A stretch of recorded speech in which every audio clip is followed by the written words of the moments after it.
Allô tout le monde, j'espère que vous allez bien. Je vais vous faire une vidéo aujourd'hui pour mon cake à récurer, le petit dernier que je vous ai parlé dans ma dernière vidéo. Je parais un petit peu essoufflée, puis je vais parler essoufflée. J'ai la grippe en ce moment, c'est pour ça que je suis à la maison. Fait que j'en profite pour faire mes petits tests. Je vois avec ce que ma forme me permet en ce moment. J'ai fait 3 tests avec mon cake à récurer ce matin. Un avec ma plaque de cuisson. J'ai fait comme la moitié d'un rond, ça va pouvoir bien vous le démontrer. Il y a des graphings sur mon rond, là, mon four date de 2005, donc quand même, soyez indulgents.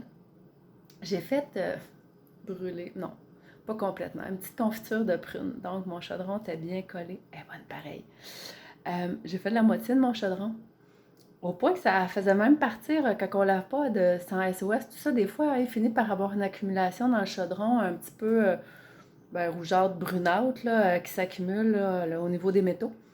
Ça a super bien parti. Fait que là, j'ai tourné la casserole de bord pour vous en faire de la moitié. Pas frotter beaucoup, là, vraiment. Puis j'ai fait la moitié de mon lavabo de cuisine aussi. Donc, le cake à récurer, ben, la base de l'argile à l'intérieur.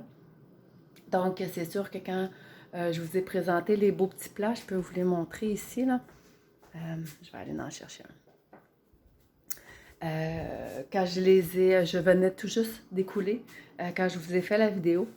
Là, je vais vous le montrer. C'est sûr que comme il y a de l'argile à l'intérieur, quand ça sèche, ça craquelle un tout petit peu, mais dès qu'on humidifie là, avec... tout dépendait avec quoi vous allez vouloir. Moi, j'avais récuré, voyons, une petite éponge de fibre de Grenoble. Ça peut être avec les brosses écologiques, avec ce que vous aimez utiliser. Fait que je vais vous le montrer aussi en même temps. Fait que je vais commencer par vous montrer mon poêle. Donc voilà, je sais pas si on voit bien, lumière, pas de lumière, c'est pas facile. J'ai fait vraiment la moitié ici, je sais pas si vous voyez la ligne.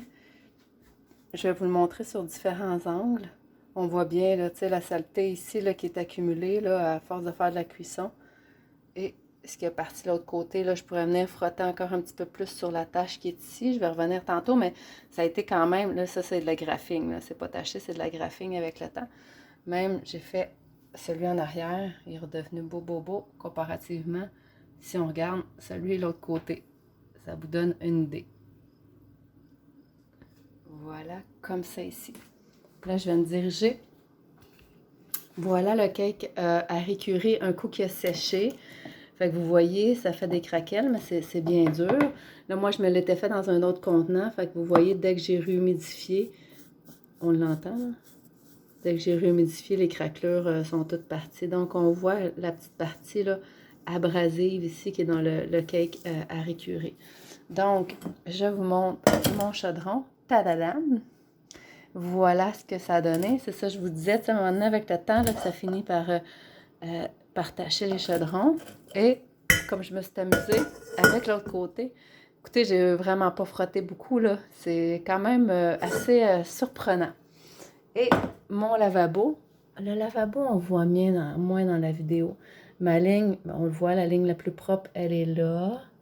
Mais on le voit moins bien. Ouais, qu'en réel.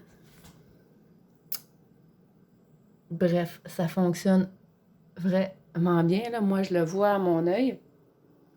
Et je pense que le chaudron vous l'a bien démontré. Ma plaque de cuisson aussi, j'ai hâte d'aller la terminer puis la faire au complet. Donc, voilà. Je poursuivrai peut-être les tests avec autre chose. Mais pour l'instant, par le chaudron puis par la plaque de cuisson, mon lavabo aussi que vous voyez moins bien, mais c'est hyper efficace. Donc, je suis très satisfaite du résultat. Donc, à bientôt!